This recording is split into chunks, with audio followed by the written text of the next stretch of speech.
هنعمل حاجة عظمة ب5 جنيه زي ما بقولك كده ب5 جنيه. السلام عليكم ورحمة الله. هتجيب واحد توينكس ب5 جنيه زي ما انتوا شايفين.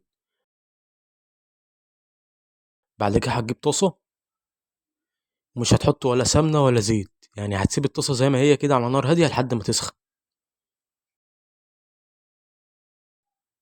بعد كده هتجيب واحد التوينكس وتحطها في الطاسة. بعد كده هتسيب التوينكس لمدة 3 دقايق.